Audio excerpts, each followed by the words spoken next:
is doing something in your life, and it is going to be fantastic, because he didn't bring you this far just to leave you now.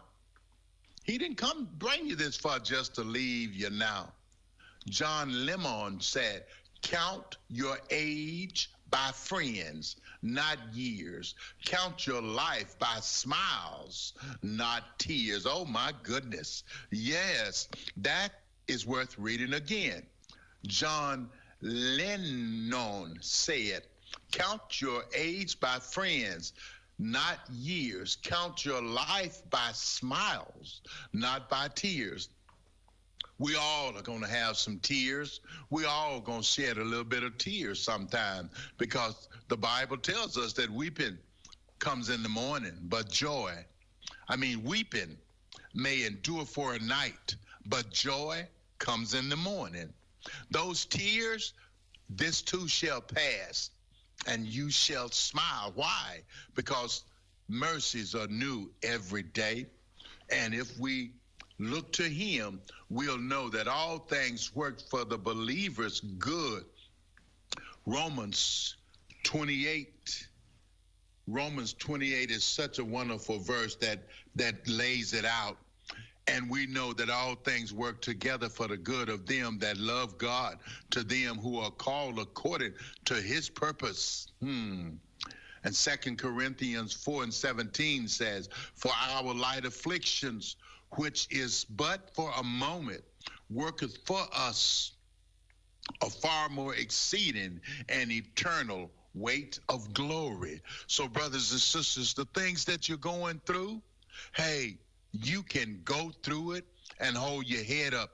Why? Because weeping may endure for a night, but joy comes in the morning. And look at life. The sunset has a season. The morning has a season. The darkness has a season. The light has a season. And that season, when it's over, ushers another one in. So that night brings the early morning that ushers in the day. So brothers, just endure. Sisters, just hold on, because it's coming. It's coming. It's sufficiency of divine grace. 2 Corinthians 12:9 says, and he said unto me, my grace is sufficient for thee, for my strength is made perfect in weakness. Most gladly, therefore, will I rather glory in my infirmities, that the power of Christ may rest upon me. And it will. It will rest upon you, and it will give you hope. Remember, he said, cast your cares upon me. Why? Because he cares for you, brothers and sisters. He loves us so much. And that burden that you're going through, let me encourage you. You don't have to carry it by yourself. There's help. There's help from someone that loves you so much. Just remember, there is a way out of your mess, and it's JESUS. That's spelled Jesus, y'all. Where can you buy a brand new Nissan with a lifetime warranty? Kingston Pike. Hey folks, Gerald Anderson with Ted Russell Nissan. You heard it right. Every new Ted Russell Nissan comes with a lifetime warranty. And that's a long, long time. Ted Russell Nissan on Kingston Pike. Good morning and welcome to AM 1380 WYSH and Ask Your Neighbor. Ask Your Neighbor can also be heard and seen on our website, WYSHradio.com. And if you are in Anderson, Roane, or Morgan County and have Comcast cable, you can watch Ask Your Neighbor on BBB TV Channel 12. Ask Your Neighbor is the program where you call in and do just that. Ask Your Neighbor. Do you have a comment? Do you have a problem? Or do you have a question? Then call in and ask your neighbor. 865-457-1380 or toll free at 877-711-4005. And for those of you that might be listening or watching on the internet, you can email from our website, WYSHradio.com. Just click on the Contact Us button and email your questions. Now sit back and listen as listeners throughout East Tennessee and the entire world answer your questions on Ask Your Neighbor on BBB TV 12 and AM 1380 WYSH.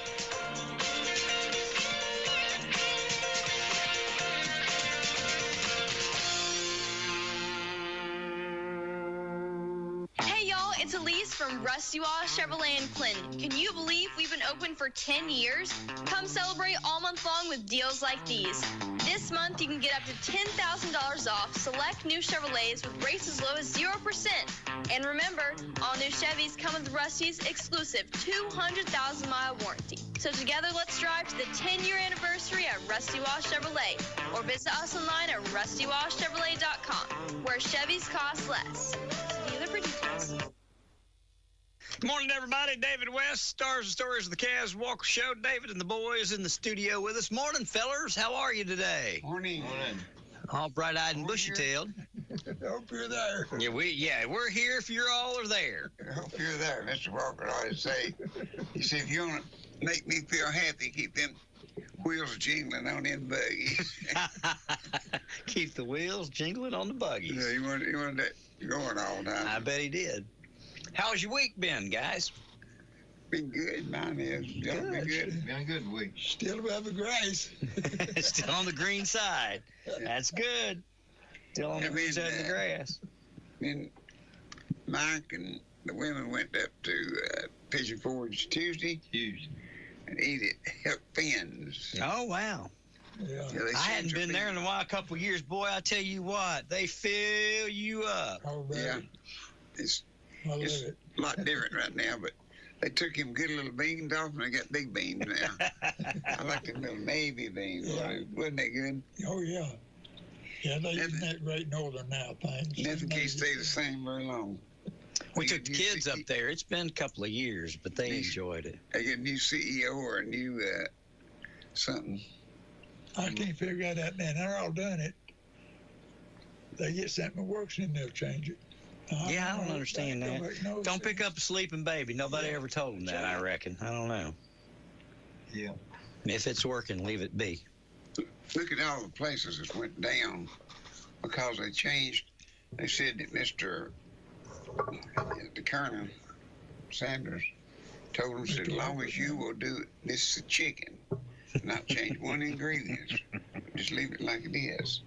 You'll have business. And they got somebody in there wanting to go like other people. See, if you just sit still, you'll still win. That's what happened in the music store business. Yeah. When something went out, okay, one there for a while, you couldn't sell a doorbell. It was just dead at 4 o'clock. I started stocking up on them. They said, how come you buying anything? I said, Carl, ain't nobody else got for me. Yeah. They called me from Nashville. You got any of them resonator guitars? I said, yeah, I got about 4 or 5 brands of them. They drive all the way from anywhere. Well, we can't find them nowhere. I said, well, that's the reason we got them. That's the reason. You got them all. Nobody else has them. Same way with Doghouse Bases. See, after a while, nobody wanted Doghouse Bass. And, yeah, we got different brands of them. Just come on over here. We got something your name on it. Come on, we get that. So I just sit still. See, I wouldn't try to go with the flow. You try to go with the flow, you're in the same you're in the same deal they're in, you know, same situation. And so, but look how many restaurants went under by changing. Yeah. I don't understand it. And it went down. They talked to Cracker Barrel before it went under. Of course, it was going under anyhow for a while, I think. Yeah. But they talked them into. But they had to keep Uncle Herschel. Yeah, they're changing it. I went where I eat the other day, and they've changed it a lot. They have changed? Yeah, they're changing it. Wait on us. He said, you walk in here one day. He said, he'll come in here on the weekend and change his whole place. It'll be a brand new different place. What? He said, they'll do it. Said they got a crew. They can do it in a weekend, and you walk in a different place. I guess to get rid of that, they go pretty far place, probably. Yeah, that and all them antiques hanging up. They're going to make it. Well, they're silly if they do that. I thought they decided they weren't going to redo them after all the pushback. They said they weren't going to, but they're not changing the logo. I guarantee you they will. They changed the menus.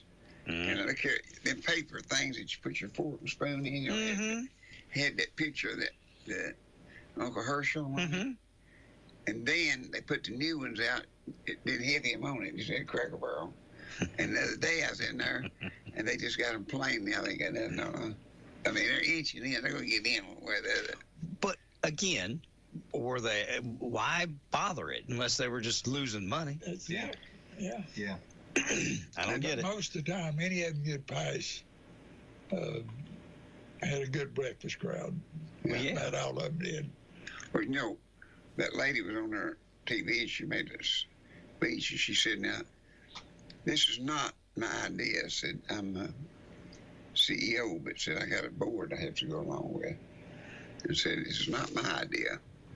She said, "But we have to do what the board says to do." So she said, "That's what I have to do too." She said, There's only a handful of members on the board. There's a whole lot of more of us that eat there. Yeah. That's who she ought to be listening to. Folks that spend the money to eat there. You look at the businesses with number one had to come down. You talk about 24 hours, Crystal. I mean, you going at 12 o'clock at night and it's still crap. You're right. Breakfast, they throw them eggs up in the iron, catch them in that pan you ever at. Yeah. I mean, they turned them like that. Oh, yeah. Yeah. Oh, they had some good practice, and they was it by far. And then they started messing with it down the country. Yep. And look at Hardee's, how good it was. It was real big. I like that chicken, you know. They get Hardee's chicken. And they took the hot dog off and brought it back. They never brought the cluckers back yet. For me, I mean, still yet, there's nobody can beat Hardee's Dragon Biscuits. Oh, no, they have a great breakfast. Great. Yep. But if they'd served that all day long. I thought they did. Do they not offer breakfast all day? No. I thought they did. They changed it back. Well, they go to 12 o'clock? I think, well, they did start going 11 to or 2, 12. and now they back to 12 again. Yeah. Well, I think it is. And see, it just, well, Chick-fil-A does a big business, see? And they thought, well, we can get like them. Well, they didn't got that. You need to keep your own, set your own boat, you know? That's it right there. Why they won't get into chicken and everything, because you can't beat Chick-fil-A, you know that. And then they want to change the hamburgers or hot dog. Stay with what you're selling, you know. Boy, they got a lot of hamburger joints coming up everywhere. Everywhere you turn, it's... They're either going to have a lot of hamburger eaters or... I don't know what they're going to do over on Emily Road, but it's a hamburger city. hamburger heaven. Yeah. It's They everywhere. got them. And they put more news in now. Oh, yeah. Put more of them in there. It's amazing. I don't see how we support all this stuff. You know, you go back 20 years and we didn't have 40%, 50% of what we've got right now. Well, It keeps growing. People keep spending. There you go. back in the day, they had Blue Circle and Crystal. But not when I grew up, there wasn't no McDonald's. It came later on. But that Blue Christ, TikTok, Nan Denton's, Southern Circle, and that's where we made the loop. Oh, my look. Yeah. And they all stayed busy all night long, everything. Just run around the place, getting this and that. Oh, yeah. A little bit here, a little bit there. Yep. And Art and Julius, you remember Yeah. that? Oh, yes, Nan Denton. He had like getting. Oh, yeah, They had buddy. music in and everything. I had play a little See, bit. we went down, go through the Blue Circles and Southern Grill over on Chapman Highway. Then we come back, we had Nan Denton's, and of course, there's another across the street from her, Land's Drive-In. Then we come on out and hit the Pizza Palace and TikTok. That's why bunch of idiots in that circle all day And long. I don't know whether they still enforce it, but Knoxville passed a rule some years back that if you went through over 3 times, they made a law again, you know, whether they still enforce it or not, to cut down on that. And why, I don't understand. I don't know. At that theater, you'd race across that bridge, wouldn't you? Yeah. And we tried your car out. I remember they used to go down the Edgemore when I first put that in. I got a trophy, got some trophies that my car won. It wasn't mine, it belonged to Jerry. He traded it to me, but he gave me a bunch of trophies, boy. He'd win it. I picked 7 for it. V8, boy. He had that thing souped him. He told me how many trophies he'd won with it. Well, that younger brother of mine, of course, he's gone now, so I can talk about it. But I seen him race right across Gate Street Bridge, drag racing. Poor Swamper running from out of the city. Don't you even bring that car back. He put a V8 Chevrolet motor in the 50 Ford. And David's cousin, Swamper, was city police officer. He caught him over on Chapman Highway drag racing. He tells me, you get out of the city in Knoxville, don't you ever bring that car back. Oh, then He said, you have your daddy to call me and you get home. Yeah. That's the end of that V8 Chevrolet motor. Were they making change motors? Yeah, his daddy called him. So they give him the message. Mopper called him back. Daddy knowed him. This guy said, do you know a Wonker? He said, yeah. I said, a policeman. So why? I said, he wants you to call him. He said, why do you want me to call him for him? So I said, I don't know. Of course not. So he called him. They gave him a message. He called Daddy back. He said, I appreciate it. He said, but I'll promise you I will take care of it. He hung up and he said, what are you going to do, sir? And I said, nothing.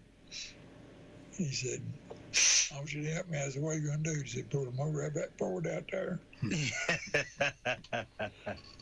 guy said, oh, don't do that. He said, I told you not to put it in there.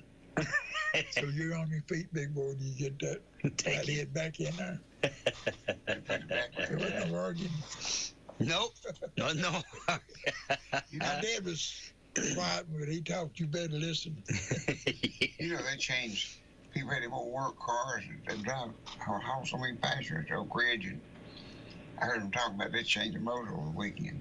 Oh, yeah. Jerk it down, put another, motors wore plumb out. This guy said he rode one down through there. He rode there every day. This guy had no junky car, but he kept a good motor and stuff in. And he said they'd drop chewing gum paper stuff down through the cracks in the floorboard. It dropped stuff through the floorboard and it go up there and said he rode it. He charged him so much, 4 or 5 people with him every day. And yeah. You know, it's funny how things was. I remember one time, it's a little bit different. I sell them Christmas trees, gobs of Christmas trees, and I need somebody just sit there in the yard and just get load and take the money in. I said, boy, said he'd help me over in Knoxville on his name of this, but he said that he'd help me. Well, I kept waiting on him. Rick, I got this phone call, and it was him. I said, where you at? He said, in jail. I said, in jail? He said, well, I went in there getting at the bargain. I knew I was going to be outside. I said, they got me for shoplifting. I said, well, they can't do that. He said, I was fixing to pay for it, but they got me for it. And I said, put the manager on the phone. And they put the manager on. So he said, he's standing right here. And I said, I told him who it was. And he said he he was going to pay for it. He said he probably was. But we don't have cash registers out in the parking lot. I said, forgive me.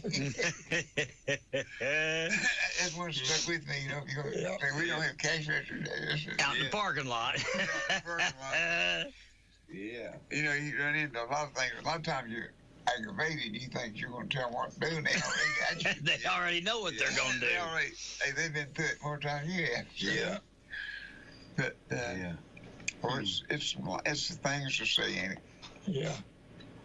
And especially when you sell business, when you do business. And we had a lawnmower shop over Southville in 1968. We put it in. We done a lot of lawnmowers. I was a real good mechanic. We got too bad, we didn't do a car or two, you know, work on them. But he had a good saying, too. I'd go in there and I'd say, this woman's got a lawnmower out here, and she wants to know if you can fix it. He's back there working. He come up there and said, tell him it's been made, it can be fixed. That's true. That's good, wasn't it? Yeah. Somebody made it run, didn't they? Yeah. Yep. Somebody made it. Yeah, and, you know, I had this great old big school bus back there, and I went inside and I built bins. I was always wanting I wanted everything organized. My tools and everything. I wanted it. I could tell you that. Of course, I heard no bed. Yeah, we do it. Yeah. And I had that thing. I had gas tanks in one bin. And then go over to them magnetas. There's in one. Carburetors in one. I had everything. And outside, I had decks. Must have been 25, 30 decks stacked on top of each other. And then some ladies come in there. And we had other stuff we were selling while I had all that going. I had the doors open. You could step out back. And I was listening to them. They was in behind society ladies that stopped there to look at some of the few of the antiques we had there. And one of them said, have you ever in your life saw so much junk?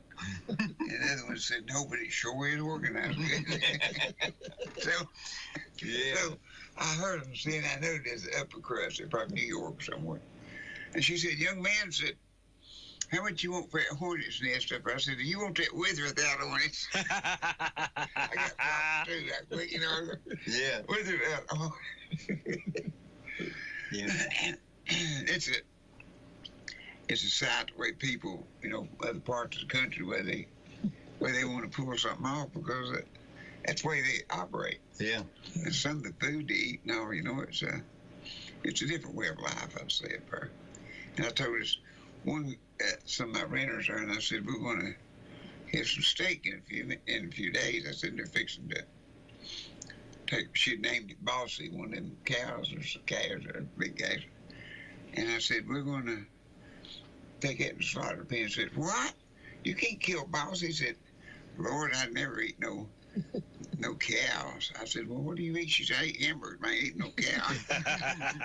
She's from Jersey. I said, you know what you're eating? Yeah. And over at UT, see, we played there a lot.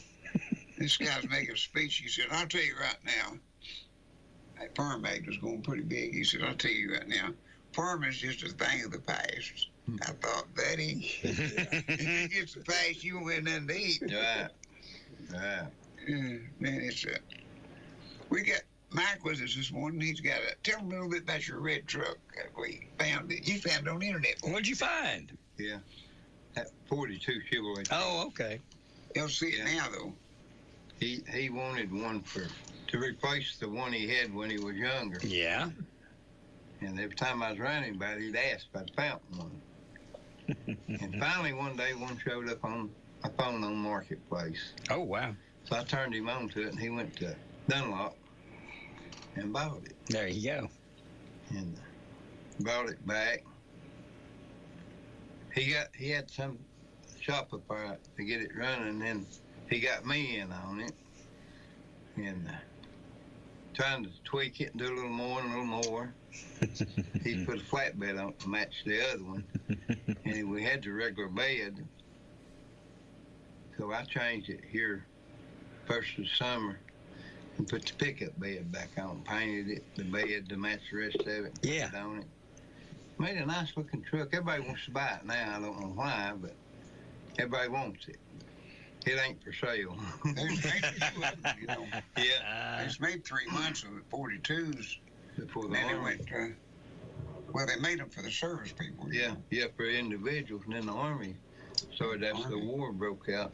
They all went to the military. There was somebody called me and told me, that boy I bought it from, told me how many is left in the United States of 42s. Now, you get to 46s. Yeah. And a part of the years, 47 was like that. Yeah, yep. I think about maybe half a year, 47. May have been, yeah.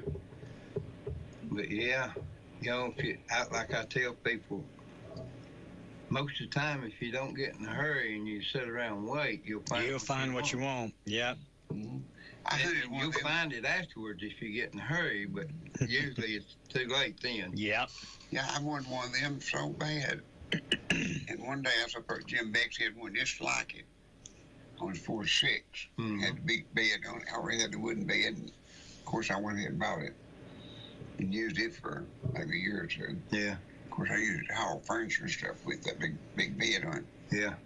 And this came funny. I had this guy. On part, I forget what street it was. Avenue up there at Knoxville, where this guy had all kind of furniture in there.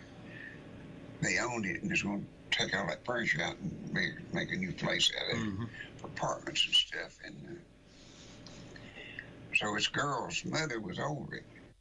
This girl I sent at that time, she said, would you like to have a lot of antique furniture? She said, man, said she'll give it to you. She wants it out there. I take that truck. Every Thursday, that's when they had stock barn over here. Yeah. I back that truck up. We just load it down with a big bed. We got a lot. I told this guy, I said, now, you sell it on the highest. I want to leave this truck with you and all this furniture. And he had a lot of it. I mean, a load of it. And So, of course, anything I got was better than nothing. Yeah. And I remember I left and come back that evening, and he paid me a little bit. And I said, what did that big old dresser go for? And he said it went for $20. I said, then that's awful cheap for that, wasn't it? He said, yeah. I said, I thought of it again. I said, here's your 10, me 10. There's a guy sitting there. I said, what did he tell you he sold that for? I said, 20. He said, he sold that for 40. He said, he got 20 knocked down on you before you got here.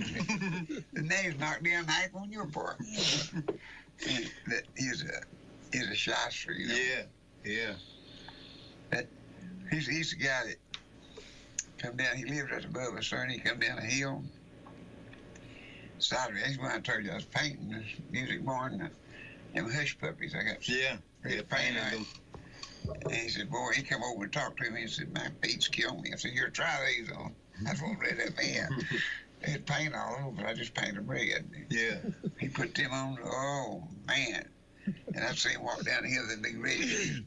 How you doing? Oh, I love these shoes. And they fixed my feet. Said, man, I love these shoes. I sold them to him. I had to holler somebody, go get me something. I couldn't stand rocks. And I say, you go in the store, or tell Peggy, get in here a minute.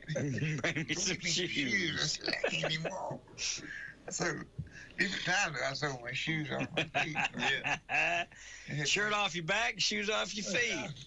If the price is right. Yeah, that's the only thing. I think it was Appalachian Museum one Halloween. They had the cutest Halloween time. We did one of those big things at the convention, or things that they come through there with at bus tour.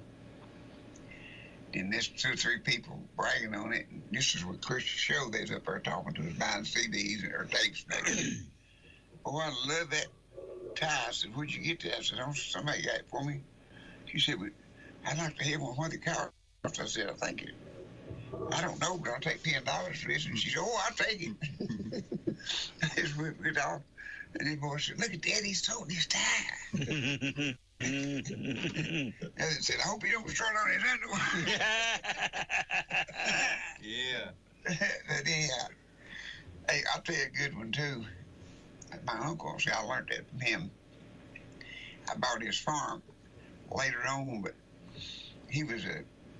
my uncle was really a good businessman, and he's wealthy, but he said, do something, you know. He didn't like to hear people nicker around about something. And somebody give somebody a prize. So he went in Jim Beck's first, and was dickering over a car or something.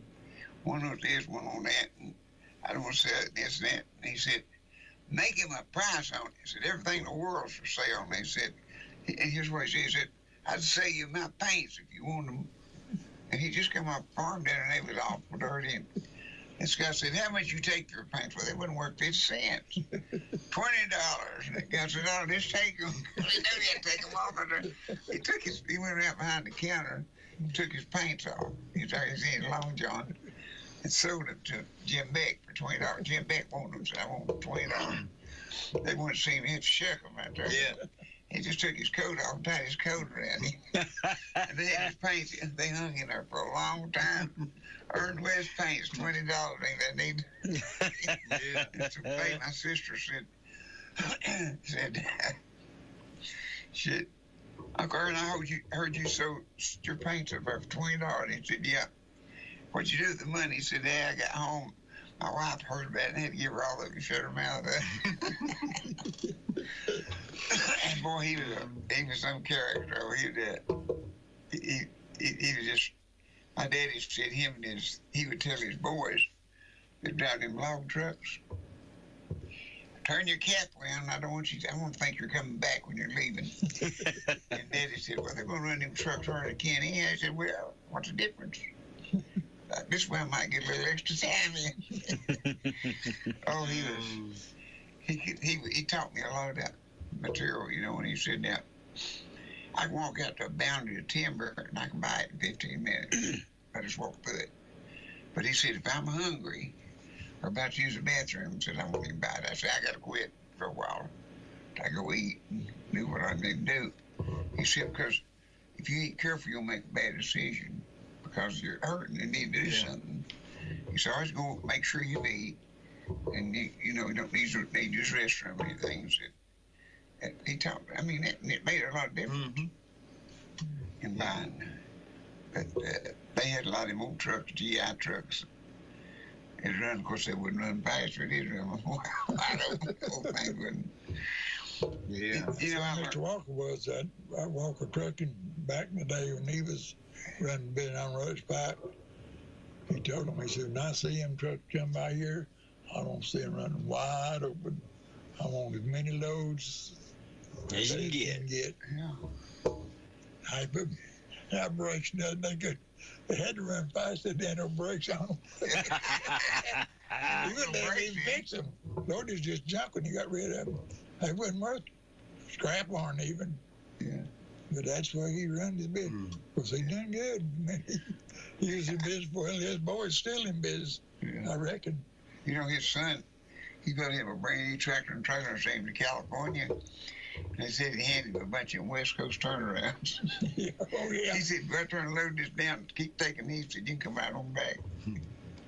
Well, he called them West Coast turnarounds. You go out there and take I one. know a lot of them done it, Yeah. And a good friend of mine and my younger brother run some trips with him to California. And they go drop a trailer and pick up another and turn around and come right back to Knoxville. Yeah. Because they're popping them red and black and Get going. It's a bad feeling. I'll tell you what the bad feeling about a truck. I had some, and drove some all rock and stuff. I come out of Rap Rogers down there up the river road there, pulled up, the river's over there, and I was loaded. Couldn't get your damn one with your big international. And I got after him. You had to do something because I was fixing to drive out the road. And I got after him and I got slowed down enough and I just went up the side of the road. I just went with the traffic. Yeah. That's the first thing I could do. And then when I did, I started driving all that old stuff when I was young and you just had to do what you could do. Yeah. I remember just coming out and I just went up the side and then watched the mirrors. I got the opening and just moved over the road. I started going down that hill over a little floor. Yeah. But what I know Mike's had this happen. You push that brake pedal down and it comes back at you. Yeah.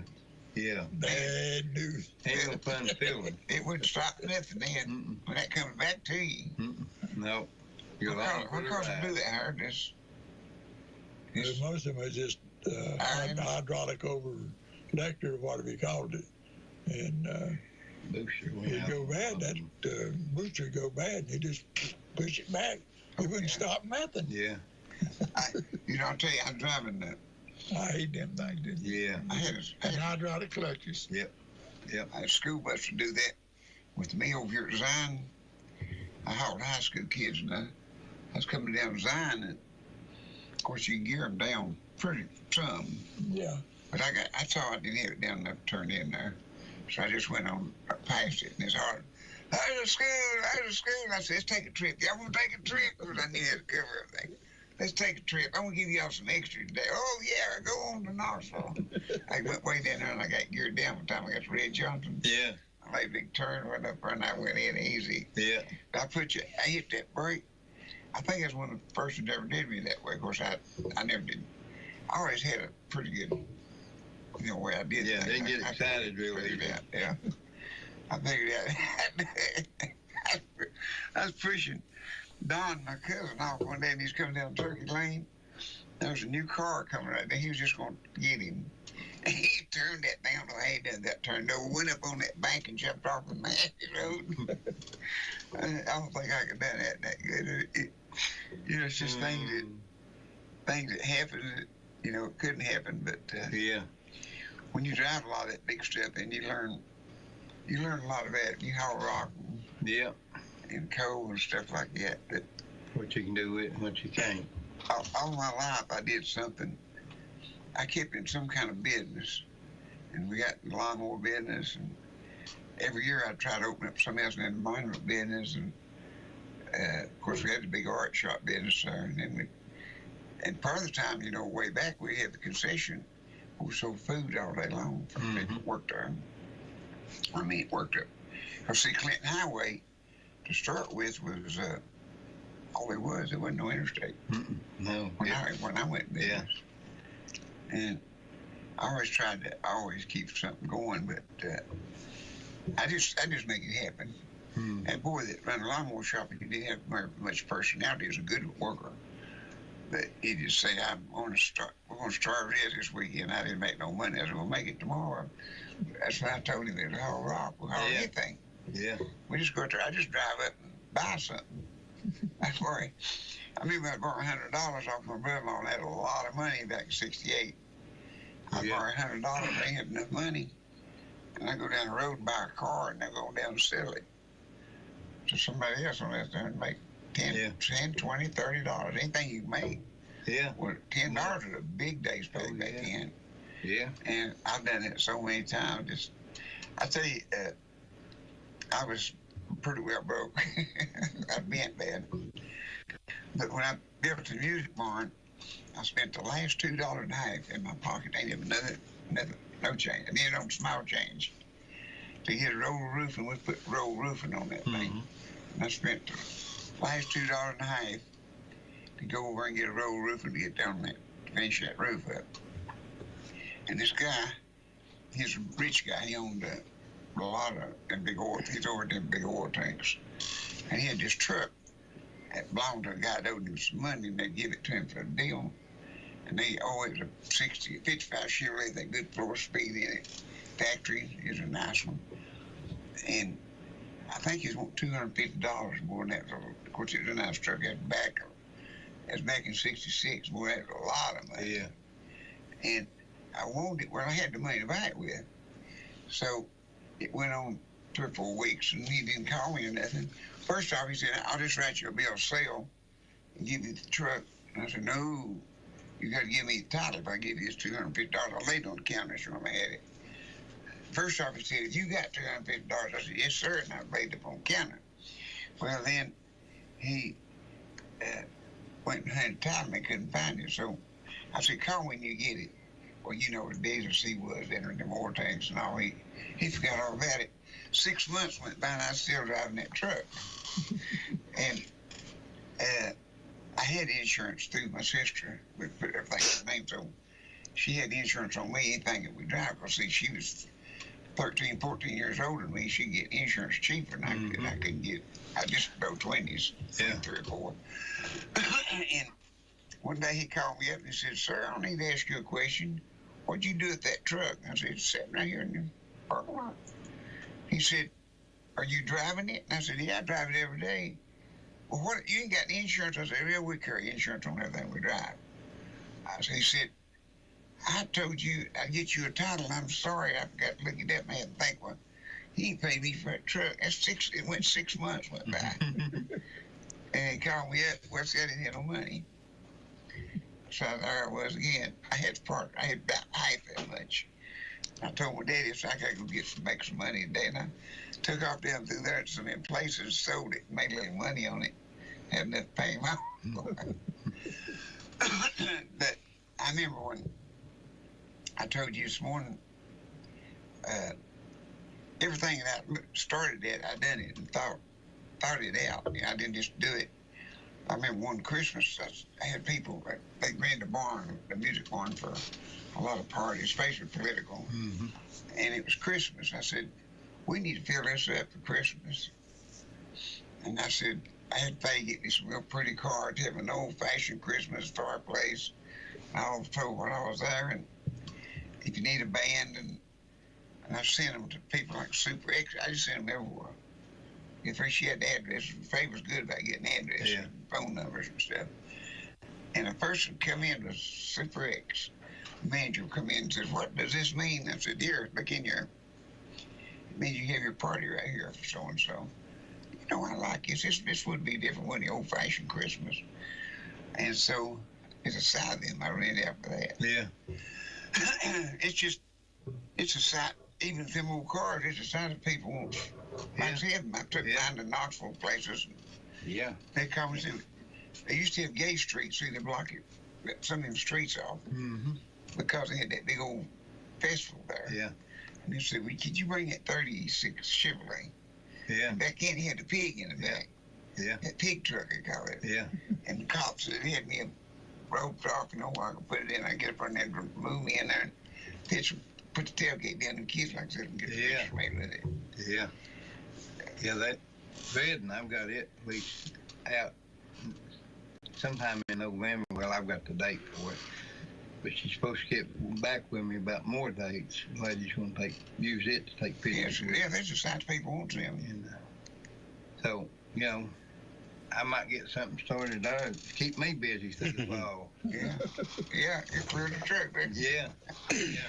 What was the first car you ever owned? First thing I ever owned was a 53 Chevrolet.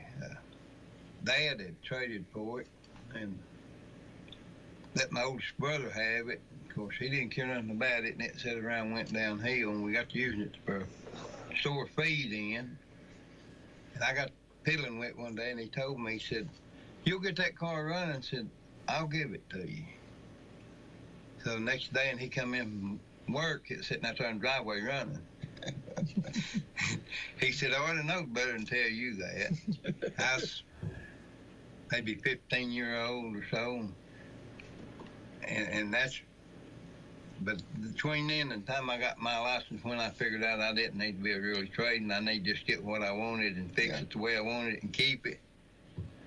That was the first car I ever owned, was a 53 Chevrolet. Well, I'll tell you what, a lot of people don't know it. In fact, I didn't know it, and you lived there next door to me, but you was just a little kid then, but I didn't know it. You growed up and started. You could move stuff like I've never saw. You made it. I told you, I said, get us a mirror arm out of the book. And I said, did you order it? Who'd you order it from? He said, I just made it. Donald Butler looked at it and said, well, which one did he make? I said, it looked the same to me. Yeah, I ordered it, and they back ordered it about 2 months, and I just went ahead and built one. But between my dad and then the wife's first cousin that I've worked with a lot through the years on old cars and stuff, I do pretty much about what I wanted to do or needed to do. There's a lot out there I still can't do, but a whole lot I enjoy trying to do. Yeah. Well, you done it. We had a bed. It was a real expensive bed. It probably $10,000, $5,000, $10,000. It was a high-dollar bed. And it wouldn't go in my new bedroom because it was great. It took the whole bedroom. So I had to have it cut down to a regular size. Mm-hmm. I said, I just get out of his way. I put him up there in the garage, one of them, we drive in the house. I said, here, and he put it together. Even Lifesaver didn't look at it, and he said, man, he cut this thing down. Said, it looks like a factory. I was looking at yesterday thinking about that. Sometimes you luck up. You get lucky. Hey, sometimes it's better to be lucky than good. Sometimes you pray real hard on them stuff like that, Well, that's just about a thing to face. In the mechanic field, find anybody can actually fix something. Yeah. I mean, it's just change parts, and that's it. It is. They can't fix nothing. I mean, just change parts. But it's very, very rare, Mal, about just taking something with nothing and fixing it. So in today's society, just throw it away and buy new. Yeah, that's it. Oh, yeah. Yeah. Of course, a lot of this electronics, you buy it, it's yours, buddy. Yeah. They won't take it back. So. But no, I enjoy working on that old stuff. It's new stuff. Oh, it's junk anyhow. Start with most of it. Yeah. But, yeah, I can go in the garage and work all day on that old stuff and go to bed and sleep like a baby. And this new stuff, you work on it all day long and go in and... Have 9 hours. you ready to commit suicide. Yeah, it drives you insane. Yeah. But, yeah. I was fortunate when I grew up. A big lot of my family was in business. My one uncle, he was running that sawmill going up the hill there. Yeah. Big old sawmill. Boy, they had big, and they sold a lot of lumber to houses and stuff, house batteries. And then my other uncle was supervisor over Elgin Railroad for the buildings and bridges. He was over bridges and buildings. And everything he did was like a bridge. Just if he built a chicken house, he'd park tractor trailer on it. But he's one of the first to know where to get the car that ran on the track. Yeah. And he thought the world of me. He'd let me go ride with him sometimes and get in that truck and ride with him. And he just pull up the track, and I guess he knew who to call. Yeah. I don't know what to do. He said, I'm going to a bridge here, and he goes, take off down the track. And people, this guy going by one day, this fella's chopping wood. He looked like it, and he said, good night. He threw that axe down and just kept looking at it went outside. He didn't know it. Car was on the track. Yeah. Yeah, but he had a lot of things. And he taught me how to do stuff, Yeah. Cut things on the round and make it round if you wanted. Oh, he was a smart fella. And then, of course, my other uncle, he was a money guy. He loaned me money at one time. I've just borrowed it 3 times in my life. He liked the interest. Yeah. I remember I went to the bank trying to borrow some money, and I didn't have no job, but I was making money. And my dad said, well, we own my home and everything. Well, you have to survey it and all this. He said, it's more trouble than it's worth. I need $1,000, but that's like $100,000 now. Probably. Yeah. And brought to him. See, I didn't know what all the business is. I went there and said, no, Vern, I need borrow $1,000. And he said, won't the bank loan it to you? And I said, no. He said, well, I'll loan it to you. Interest back in them days was 4%. He said, give me 4%. And he said, can you get by on 960? And I said, yeah. He said, well, I'll give you 960, and I'm going to take my $40 out right now. And said, now, next year, if you go a year and you can't pay this, you bring me $40 more, and you have it as long as you need it. Because I got paid off real quick. But he said, I didn't know this about him. He said, take his check. He wrote me a check. So take it over to the bank and ask for the manager and ask him, can he cash it? And tell him I didn't have time to come over to sign nothing for you. I just loaned it to him myself.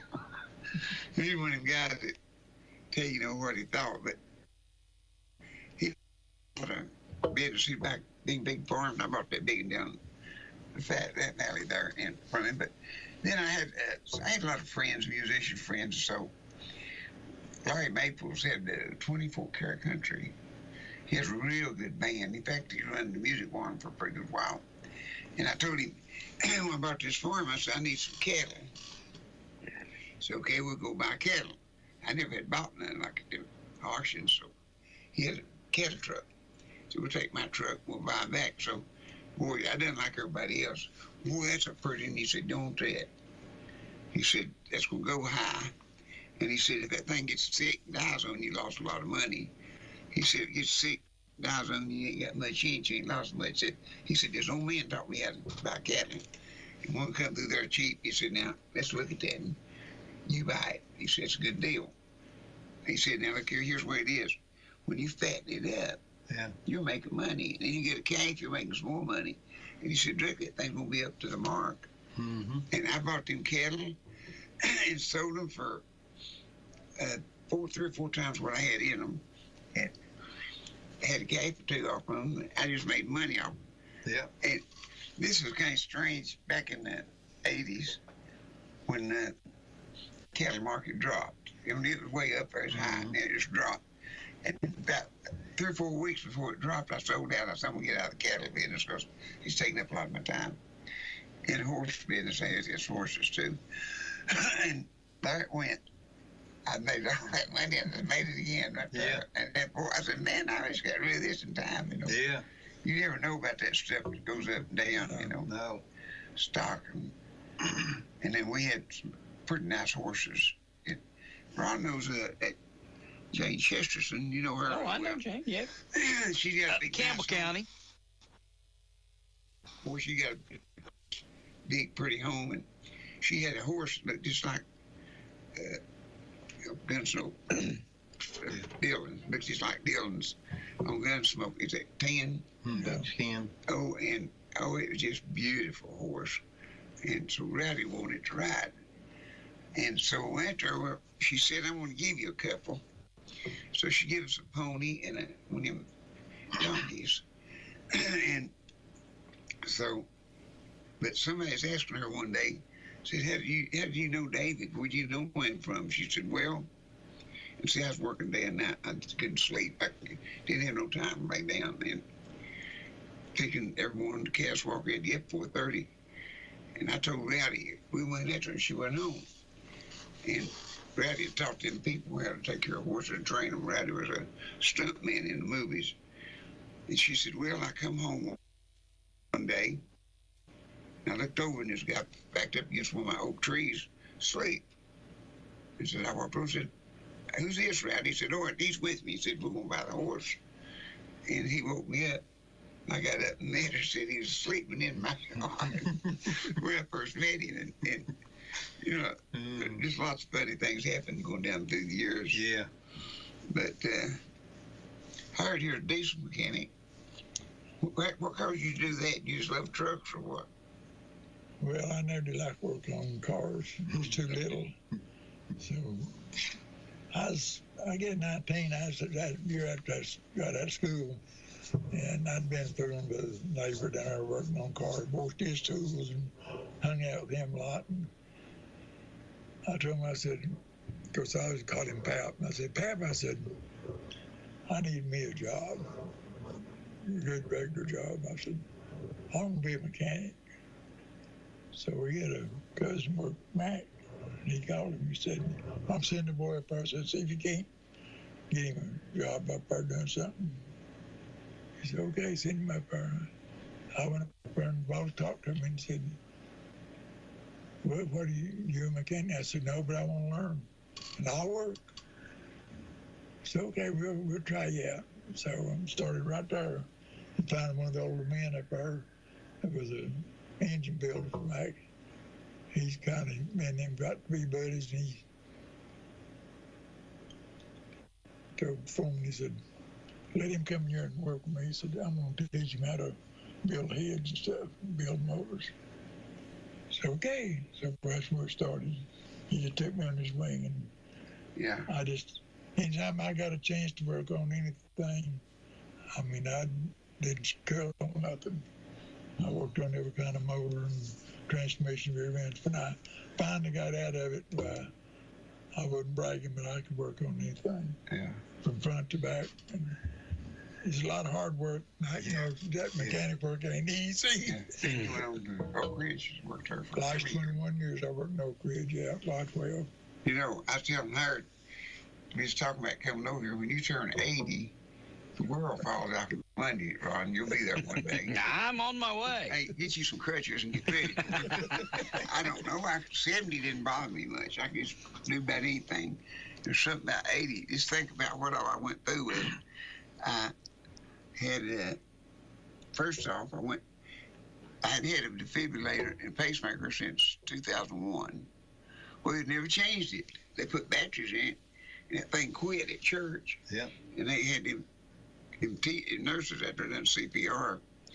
He got the ambulance over, and they wouldn't put that in it. All that brand new, and it heard that woman doctor say, he's going to feel like brand new when he gets this. And what I did, I started working, I just doing everything, and tripped over a limb, broke my hip. Yeah. Of course, that guy said, now what do you want to do? See, he didn't know I was wanting crutches or a wheelchair. He said, I want to walk like I did before I come in here. He said, you can. Yeah. In other words, you can if you got the grit. Get that determination. Yeah, so I got to where I was walking, you know, I'd go over and when they give me therapy, or if it's say 10 times, I'd do it 11 or 12. They'd say, boy, you want out of here, ain't you? I said, yeah. And the first thing they'd done, Ron, you had to tiptoe. You couldn't touch this. Actually, I was actually put that metal and everything in. And the first thing they'd done is took you in that, when they got that big place over, and said, over and open that car door and sit down in the front seat on one foot. You can't let that touch floor. Hopping on one foot. You talk about, I was determined to open that door, and I turned around, and I sat down in that seat, and I got around, and I picked this leg up and sat up in there and said, well, were you determined, ain't you? I said, yeah, I'm pretty determined. Oh, they got me going up the steps and everything, but right now, pretty well, it's hard to tell. I've even had it if you didn't know it. It don't never hurt or anything. You don't have no limbs. Pretty much. And then after that, that's when I had that, I fell out, had that, they'd take me, they said I died 3 times, and they brought me back too, and then I got over at the hospital, and that's when they changed all that stuff, and then I got up one night to sleep, I had sleep, and stepped on my clothes, and tripped. You know how you hold it the arm, and the other arms were on the floor, and cut my head, it put stitches, it had stitches, and broke my back. Yeah. I knew broke right there. And I went to the hospital, and they said, we're not going to put you in a brace. If you just be easy, you'd go back about 6 weeks. So I went, they turned me loose for that. And then my heart got out of rhythm. Yep. The day of the fire over at Clinton. Yeah.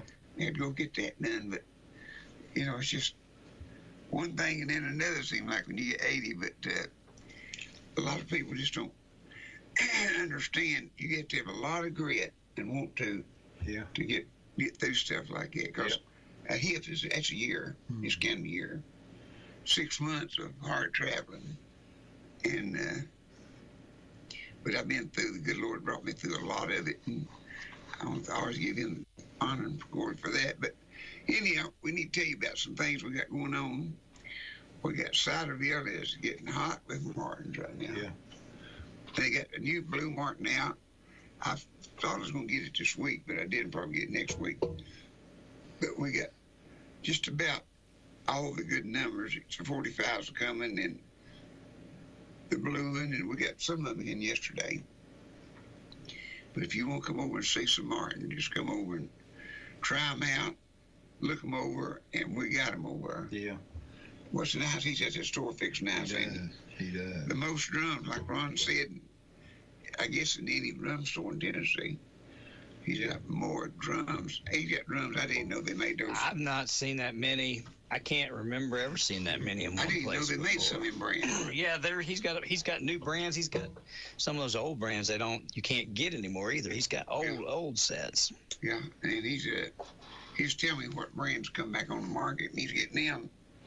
But he's just got just about all of it. Because he had a drum store before he come here. Anthony Lay, a lot of people knows him. Yeah. And Anthony, you know, he was sheriff of Scott County and highway patrolman and U.S. Marshal. And he's been through a lot of things, but now he's in business, Ciderville. So. Yeah. Music business. Yeah. Yeah, he's got it.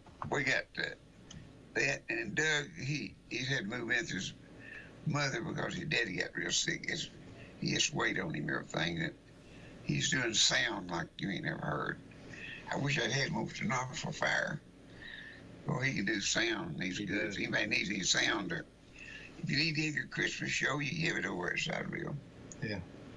And of course, we don't think WYSH because we've been doing some spots with them, and you can tell a lot of difference when you're doing them. Yeah. Come in. Yeah. They'll hear and they'll come in. Yeah. Yeah. It'll create traffic. And that song we wrote, Don't Let Them Push America Out the Door. And, we got a bunch of CDs now. We got 50 more of bluegrass. You still selling them for the same price? Still selling? We already had a library. Okay. We got the whole library of bluegrass that they play on some of the bluegrass sessions. So if you don't get one, get over before they pick through them. They're $5 each. And the good part about it now that we never did hear before is repairman. Yeah. I mean, he can do just about anything, I guess. You know, in reason. He can do setups. He can do. He's learning how to do bridges, and he's learning how to do all kinds of stuff. But Scott is doing a wonderful job on that. What it is, I'm going to cut a little earlier today because we're supposed to meet Creed Daniels. Okay.